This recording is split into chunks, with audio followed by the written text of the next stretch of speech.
నమస్తే, welcome to our channel. నేను సిరి. రెండు తెలుగు రాష్ట్రాలలో రాజకీయాలు అయితే వేడెక్కిపోయాయి. అధికార పక్షంలో ఉన్న వాళ్ళు ప్రతిపక్షాల మీద దాడికైతే వెళ్తున్నారు. ఇదే క్రమంలో ఏపీలో చూసుకుంటే ఘటనలు, దాడులు, ఇక్కడ తెలంగాణలో చూసుకున్నా కూడా అదే విధంగా ఉంది. మరి అధికారంలో ఉన్న వాళ్ళు మాత్రం సైలెంట్గా చోద్యం చూస్తున్నారు. సో దీని మీద స్పందించడానికి మనతో పాటు ఉన్నారు ప్రముఖ రాజకీయ విశ్లేషకులు భరద్వాజ్ గారు. నమస్కారం సార్. నమస్తే సార్, రెండు తెలుగు రాష్ట్రాలలో అధికార పక్షంలో ఉన్న వాళ్ళు ప్రతిపక్షం మీద దాడులు చేస్తున్నారు. కానీ దీన్ని ఏంటంటే ఇక్కడ చూసుకున్నట్టయితే వైసీపీ, ఇక్కడ చూసుకున్నట్టయితే బీఆర్ఎస్, రెండు కూడా విచారణ పేరిట, లేకపోతే సిట్ల పేరిట, లేకపోతే ఇంకా వివాదాలలో వాళ్ళని అరెస్టుల పేరిట వీళ్ళు ఇలా అయిపోతుంది. కానీ ఎవరైతే ఉన్నారో అధికారంలో వాళ్ళు మాత్రం నోరు విప్పట్లే, మాట్లాడట్లే, ఏం జరుగుతుందో చెప్పట్లేదు అసలు. అంటే చంద్రబాబు గారు అక్కడ జరుగుతున్న గొడవల మీద సీరియస్గా రియాక్ట్ కాలేదేమో, కానీ ఇక్కడ రేవంత్ రెడ్డి గారు రియాక్ట్ అయ్యాడు. రియాక్ట్ అయ్యి ఆయన ఎందుకు చేయాల్సి వచ్చింది అనేది చెప్పాడు. అయితే ఆయన ధోరణిలో ఆయన చెబుతూ కోదండరాం ఇల్లు తలుపులు బద్దలు కొట్టి ఆయన్ని గుంజుకుని పోయి అరెస్ట్ చేసిన చరిత్ర ఉంది మీకు, మీ ప్రభుత్వానికి. ఆయన కూడా ఉద్యమకారుడే కదా, తెలంగాణ ఉద్యమకారుడినే, మీరు అలా తలుపులు పగలగొట్టి ఈడ్చుకుని తీసుకెళ్ళిన చరిత్ర ఉంది మీకు. మేము అలా మిమ్మల్ని అరెస్ట్ చేయలేదు కేసీఆర్ గారు. విచారణ కోసం మేము మీ ఇంటికి వచ్చి గౌరవప్రదంగా విచారణ జరుపుకున్నాం. అలాగే మీరు చెప్పిన చోటికి రాలేకపోయాం, ఎందుకంటే మీ అధికార నివాసంగా దీన్ని ఎలక్షన్ అఫిడవిట్లో చూపించారు కాబట్టి ఇక్కడికి వస్తామన్నాం. అలా కుదరదు, అక్కడికే రావాలన్నారు, అది కుదరదు అన్నారు వీళ్ళు. కాబట్టి మీరు ఇక్కడికి వచ్చారు, విచారణకు సహకరించారు. విచారణలో మీ దగ్గర నుంచి తెలుసుకున్న నిజాల ఆధారంగా ఏం చేయాలో అది తర్వాత తెలుస్తుంది. కాబట్టి ఈ లోపల మీ మీద ఏదో ప్రభుత్వం దాడి చేసింది అన్నట్టుగా ప్రచారం చేయటం ఎంతవరకు కరెక్టు అని చెబుతూ ఆయన చాలా ఉదాహరణలు ఇచ్చాడు. అంటే గతంలో జయలలిత, కరుణానిధి, లాలూ ప్రసాద్ యాదవ్ వీళ్ళందరూ కూడా ముఖ్యమంత్రిగా ఉంటూనో అరెస్టులైన వాళ్ళు ఉన్నారు కదా. సిబు సోరెన్ కూడా ఉన్నాడు.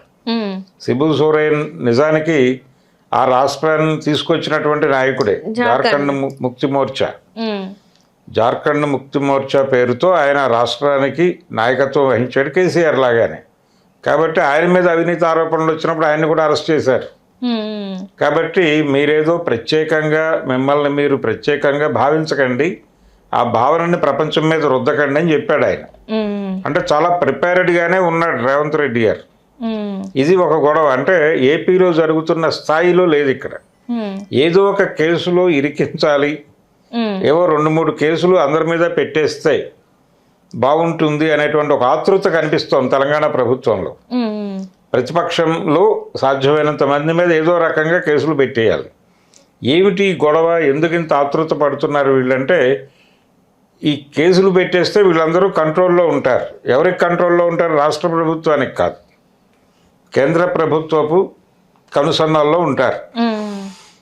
ఈ కేసుల నుంచి బయటపడటానికి వీళ్ళు ఆశ్రయించేది అక్కడే, ఆశ్రయించక తప్పని పరిస్థితి అక్కడే ఉంటుంది. వెళ్ళిపోయి బీజేపీ తలుపు కొట్టాలి. కాబట్టి ఇదంతా కూడా వీళ్ళని డ్రైవ్ చేస్తున్నటువంటి కార్యక్రమంగా చూడాలి. తెలంగాణలో జరుగుతున్న గొడవ, ఆంధ్రప్రదేశ్ గొడవ అది కాదు. ఈ రెండు ఒకేలా కనిపిస్తాయి, ఒకే రోజు రగులుకున్నటువంటి గొడవలు. ఇక్కడ విచారణ పేరుతో హడావిడి, అక్కడేమో అంబటి రాంబాబు ఇంటి మీద దాడి, అంబటి రాంబాబు అరెస్టు, జోగి రమేష్ ఇంటి మీద దాడి, జోగి రమేష్ అరెస్టు కూడా ప్రిపేర్ అవుతున్నారు ఇప్పుడు మళ్ళీ. అంటే బెయిల్ క్యాన్సిల్ చేసి అతన్ని లోపలయ్యాలనేది కొత్త కార్యక్రమం. దీంతో పాటు మరికొన్ని అరెస్టులు కూడా ఉండే అవకాశం ఉంది అనేది తెలుస్తోంది. చాలా కాలంగా రెడ్ బుక్లో ఉన్నటువంటి ఒక పేరు కొడాలి నాని పరిస్థితి ఏమిటి? ఆయన్ని టార్గెట్ చేస్తూ నిన్ను అంకుశం సినిమాలో రామిరెడ్డిని ఇచ్చుకెళ్ళినట్టుగా రోడ్డు మీద తీసుకెళ్తాం అండర్వేర్తో అన్న లెవెల్లో లోకేష్ గారు గతంలో మాట్లాడారు, కానీ చర్యలు లేవు. ఈ హడావిడి ముగిసిన తర్వాత అలాంటి చర్యలకు కూడా వెళ్ళే అవకాశం ఉంది అనే ప్రచారం ఒకటి నడుస్తోంది. ఆయన్ని సరెండర్ చేసుకోవడానికి ప్రయత్నం చేస్తున్నారు అని. కాబట్టి లొంగిపోతారా, తన్నులు తింటారా, జైలుకి వెళ్తారా అనేటువంటి ఒక వార్నింగ్ కాల్తో ఏపీ గవర్నమెంట్ ప్రతిపక్షం మీద దాడులు మొదలుపెట్టేసింది. మొదలుపెట్టేసి ఎట్టి పరిస్థితుల్లోనూ వాళ్ళని నిలబడనివ్వకూడదు అనే ధోరణిలో వ్యవహరిస్తోంది. అయితే ఇక్కడ కూడా కేసీఆర్ని అరెస్ట్ చేస్తారేమో ఏ క్షణమైనా అని అనిపిస్తోంది. అంటే మనకు ఒక సెంటిమెంట్ ఉంది. ఆ సెంటిమెంట్ ఏంటంటే జైలుకి వెళ్ళినోడు తిరిగి గెలుస్తాడు అని. ఈ జైలుకు పంపిస్తే జగన్ చంద్రబాబుని జైలుకు పంపించడం ద్వారా తన గొయ్యి తానే తవ్వుకున్నాడు అని ఆయన సమర్థకులే చాలామంది అభిప్రాయపడ్డారు. జగన్మోహన్ రెడ్డిని సమర్థించే వాళ్ళలో కూడా చంద్రబాబుని అనవసరంగా అరెస్ట్ చేసి తన కెరియర్ నాశనం చేసుకున్నాడు జగన్మోహన్ రెడ్డి అనే అభిప్రాయం చాలామందిలో ఉంది. కాబట్టి ఇప్పుడు చంద్రబాబును లేకపోతే మరొకరిను అరెస్ట్ చేస్తే ఇక్కడ ఆ కండిషనే వస్తుంది. అంటే చంద్రబాబు నాయుడు జగన్ అరెస్ట్ చేస్తే మళ్ళీ జగన్కి ఛాన్స్ ఇచ్చినట్టుగా భావించాల్సి వస్తుంది.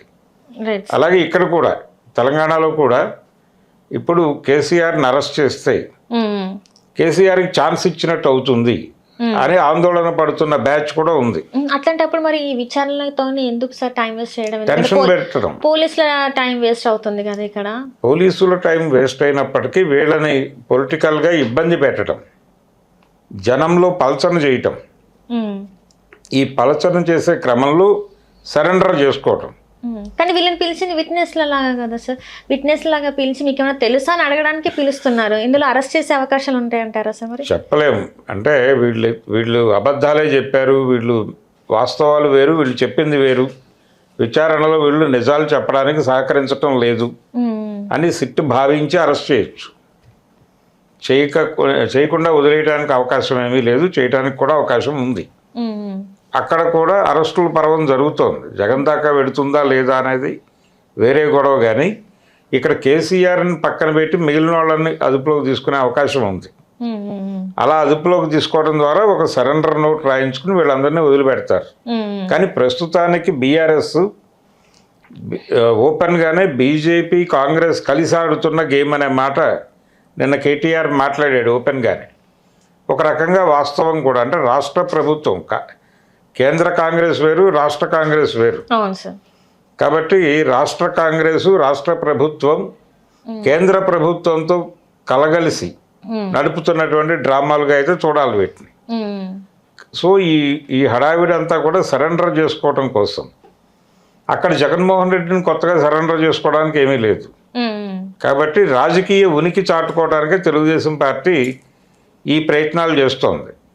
ఈ రకమైనటువంటి దాడులకి తెగపడటము, ఇళ్ల మీద దాడులు, అలాగే పెట్రోల్ బాంబులు విసిరి ఎవరినైనా సరే టార్గెట్ చేస్తాం మేమని చెప్పడం అక్కడ జరుగుతోంది. ఇక్కడ తెలంగాణలోకి వచ్చేస్తే అంత సీరియస్ కండిషన్ కాదు. ఇక్కడ విచారణల పేరుతో వేధింపులు జరుగుతున్నాయి. ఇంకా సీరియస్గా అటాక్స్, మీద చేయి వేసే పరిస్థితి, లేకపోతే తీసుకెళ్ళి లాకప్లో పడేసే పరిస్థితి ప్రస్తుతానికైతే కనిపించడం లేదు. కానీ ఆ వైపు డ్రైవ్ అయినా అవ్వచ్చు. అంటే ఇక్కడ ఏంటంటే సార్, ఇరు ముఖ్యమంత్రులు ఇద్దరు దావోస్కి వెళ్ళేసి వచ్చిండ్రు. దావోస్కి వెళ్ళేసి వచ్చిన తర్వాత ఖచ్చితంగా ప్రెస్ మీట్లో ఎంత పెట్టుబడులు తీసుకొచ్చామో, ఏమేమి చేసాము అనేది ఖచ్చితంగా చెప్పాలి కదా సార్. ఇక్కడ ఇంతవరకు వాళ్ళు చెప్తే భయపడటానికి సిద్ధంగా జనం ఉన్నారు. అంటే దావోస్ వెళ్ళాము మేము, ఇన్ని వేల కోట్ల పెట్టుబడులు హామీలు పొందాము అని కనుక చెప్తే, ఈ హామీలు ఇచ్చిన వాళ్ళకి వీళ్ళు పొలాలు ఇస్తారు. మళ్ళీ పెట్టుబడులతో వస్తాయి. ఏ ఏరియాలో పొలాలు ఇస్తారు, ఎవరు భూములు కోల్పోవాల్సి వస్తుంది అనే భయం. అంటే సీఎం గారు ఎవరైనా సరే పెట్టుబడులు సమీకరించడానికి బయటకు వచ్చాడంటేనే జనాలు భయంతో వణికిపోతున్నటువంటి పరిస్థితి ఉంది. అభివృద్ధి అంటే పెట్టుబడులు తీసుకురావటం, పరిశ్రమలు పెట్టించడం, అక్కడ ఉన్నటువంటి జనాలని వీధుల్లోకి గెంటటం. ఇది అభివృద్ధి నమూనాగా సిద్ధాంతంగా స్థిరపడిపోయి ఉంది. ఇలా స్థిరపడిపోయిన టైంలో ఇప్పుడు వాళ్ళు దావోస్కి వెళ్ళి వచ్చిన పర్యటన విజయవంతం అయింది. ఇన్ని వేల కోట్లు తీసుకొస్తున్నామంటే జనాలు భయంతో వణికిపోతారు. సో వాళ్ళు మాట్లాడకపోవటం అనేది జనాలు భయపడలేదు. అంటే ఈ రోజు కాకపోతే రేపైనా బాంబు పేలుస్తారు అనేది తెలుసు వాళ్ళకి. ఈ రోజు ఏమీ పేల్చలేదు కదా, ఈరోజు హాయిగా నిద్రపోవచ్చు అని అనుకుంటున్నారు. జనాలు అది పరిస్థితి. రెండోది, ఇప్పుడు ఏదో ఆ దావోస్ది చెప్పకుండా జనాలు ఎవరు దావోస్ది చెప్పడం లేదు అని అనుకుంటారని ప్యారలల్గా ఈ గొడవ జరుపుతున్నారు అనేది ఒక అభిప్రాయంగా నడుస్తోంది, కానీ అది కాదు. దీని గొడవ దీని ప్రోగ్రాం వేరే, ఆ ప్రోగ్రాం వేరే. అది నెమ్మదిగా జనాలకి డైజెస్ట్ చేయించిన తర్వాత బయటకు చెప్తారు. మేము ఆ రోజున దావోస్కి వెళ్ళి ఇదిగో ఈ కంపెనీతో అగ్రిమెంట్ చేసుకున్నాం, వాళ్ళు రేపు పొద్దున బలానా కాకినాడ వస్తారు, రాజమండ్రి వస్తారు, ఇక్కడికి వచ్చినప్పుడు ఇక్కడ ఒక 3,000 ఎకరాలు వాళ్ళకి ఇచ్చేస్తున్నాం, ఎకరం 99 పైసలకి. అదే వాళ్ళు ఆ రిజిస్ట్రేషన్ ఖర్చు చాలా అయి ఉంటుంది ఆ రైతుకి. అదేదో అల్లుడి సొత్తు ఇంకెవరో దానం చేసినట్టు వీళ్ళు జనాల ఆస్తులను వీళ్ళు ఇష్టం వచ్చినట్టుగా ఎవరికో 99 పైసలకి వీళ్ళే రేటు మాట్లాడేసి అంటగట్టేస్తున్నటువంటి పరిస్థితి. అందుకని ఈ ప్రమాదం జరుగుతుందేమో అనే భయాందోళనలతో 2 రాష్ట్రాల జనాలు ఉన్నారు. వీళ్ళు ఏ బాంబు పేలుస్తారో ఏ క్షణంలో అనే భయంతో ఉన్నారు. ప్రస్తుతానికి పంచాయతీ ఎలక్షన్స్, మున్సిపాలిటీ ఎలక్షన్స్ ఇవి ఉన్నాయి కాబట్టి కొంచెం ఈ టైంలో అవి బయటకు తీయరు, ఈ 4 రోజులు మనం ఊపిరి పీల్చుకోవచ్చు అని ఎన్నికల కార్డును అడ్డం పెట్టుకుని జనాలు సంతృప్తిగా పడుకోగలుగుతున్నారు. అక్కడ అంటే ఇప్పుడు మనము ఏపీలో చూసుకుంటే ఎక్కడ భూములు ఇవ్వాల్సి వస్తుంది, అండ్ ఇక్కడ తెలంగాణలో ఏంటి సార్, ఇక్కడ కూడా భూములు ఇక్కడ అంతే. ఇక్కడ కూడా లవిచర్ల ఆ ఏరియా అంతా నోటిఫైడ్ చేశారు కదా భూములు, అవి ఫార్మా కంపెనీలకు ఇవ్వాలని. ఎక్కడైనా అక్కడ వ్యతిరేకత వస్తుంది కదా సార్, ఆ భూములు ఎట్లా మీరు చేస్తారు, మేము ఇంత అక్కడ రైతులు సూర్యాపేట ఏరియాలో కూడా రైతులు ఎదురు తిరిగారు కదా ఈ ఫార్మా క్లస్టర్లకి, మాకొద్దు అని చెప్పేసి, మాకొద్దు మహాప్రభు అని, మా బతుకులేవో మమ్మల్ని బతకనివ్వండి, మీరు మమ్మల్ని ఉద్ధరించకపోయినా పర్లేదు కానీ కొత్త అంశాలు చెప్పి మమ్మల్ని భయపెట్టకండి. అంటే మీరేదో అభివృద్ధి అనే పేరుతో ఆ అభివృద్ధి అనేటువంటి ఉగ్రవాదం దెబ్బతో మమ్మల్ని చంపకండి అని ప్రాధాయపడుతున్నారు జనాలు. కానీ వినే పరిస్థితుల్లో ప్రభుత్వాలు ఉన్నాయా అనేది డౌట్. ప్యారలల్గా 2-3 ఒకేసారి జరిపేటువంటి మూడ్లో ఉన్నారు. రేవంత్ రెడ్డి గారు అలాగే ఉన్నారు, చంద్రబాబు నాయుడు గారు అలాగే ఉన్నారు. ప్రజల గురించి పట్టించుకోవడం అనేది ఇద్దరికీ లేదు. అంటే జరిగిన తర్వాత ఏదో విధంగా మనం జస్టిఫికేషన్ చేసుకునే జ్ఞానం మనకుంది, మనం ఏదో ఒకటి పిచ్చి మాటలు మాట్లాడి జనాల్ని కన్విన్స్ చేయగలం అనేటువంటి జనం మీద ఒక తక్కువ స్థాయి అభిప్రాయం ఉంది వీళ్ళిద్దరికి. ఆ తక్కువ స్థాయి అభిప్రాయం ఉండటం వలన ఈ డ్రామాలన్నీ ఆడుతున్నారు ఇద్దరు. అందుకని దావోసు పెట్టుబడులు అనేది జనాలకు భయమే. దావోస్ గురించి వాళ్ళు మాట్లాడలేదంటే ఈ రోజు మాట్లాడలేదు అమ్మయ్య అనుకుంటున్నారు. అంటే గతంలో వెళ్ళారు, గత సంవత్సరం వెళ్ళారు వచ్చారు, ఈ సంవత్సరం వెళ్ళారు వచ్చారు. గతంలో ఏం పెట్టుబడుల గురించి ఇది అది అన్నారు, కానీ ఎక్కడ కూడా మన రియాలిటీలో ఒకటి కూడా లేదు. ఇప్పుడు కూడా చూసుకున్నట్టయితే మరి రియాలిటీలో ఉండే అవకాశం ఉందంటే ల్యాండ్ బ్యాంక్ అయితే పెంచుకుని ఉన్నారు ఇద్దరు, ల్యాండ్ బ్యాంకుతో ఉన్నారు, డీల్స్ మాట్లాడి ఉంటారు డెఫినెట్గా. అవి మెటీరియలైజ్ వీళ్ళు ఓపెన్ చేశారు మార్కెట్ని, వాళ్ళకి ఇది అనువుగా అనిపించాలి. వాళ్ళ పరిశోధనలు వాళ్ళు చేసుకుని దిగుతారు ఇక్కడికి. దిగినప్పుడు వాళ్ళకి ఇక్కడ అనుకూలమైన వాతావరణం కల్పించాల్సిన బాధ్యత వీళ్ళది అవుతుంది. వాళ్ళని ప్రాపర్గా ఫెసిలిటేట్ చేయాలి. ఆ ఫెసిలిటేషన్ ప్రోగ్రాము వాళ్ళు అంగీకరించడం ఇవన్నీ అంత ఓపెన్గా వెంటనే జరగవు, కొంచెం టైం టేకింగ్ ఉంటుంది. అంటే ఈ సెంటర్ నుంచి ఆపరేషన్స్ మొదలు పెడితే మనకి లాభమా నష్టమా అనేది వాళ్ళు అంచనా కట్టుకుని రంగంలోకి వస్తారు. వీళ్ళు ప్రపోజల్ పెట్టారు కాబట్టి రావాలని రారు. ఈ రీజియన్లో ఈ బిజినెస్ నడుస్తుందా, దీనికి ఈ స్థాయి అవసరమా, లేకపోతే మనం సెంట్రలైజ్డ్ పద్ధతిలోనే నడిపేద్దామా, ఇవన్నీ క్యాలిక్యులేట్ చేసుకున్న తర్వాత కానీ వాళ్ళ అభిప్రాయం చెప్పరు. Thank you so much sir. Hello, Telugu రాజ్యం ఛానల్ చూస్తున్నారా? సామాజిక రాజకీయ జీవన చిత్రణే తెలుగు రాజ్యం. అతిశయోక్తులు అసత్యాలు ఉండవు. రాజకీయ కోణం కాదు, ప్రజా కోణమే కొలబద్ద. తెలుగు రాజ్యం వీక్షణ మీ ఉత్తమ అభిరుచికి నిదర్శనం.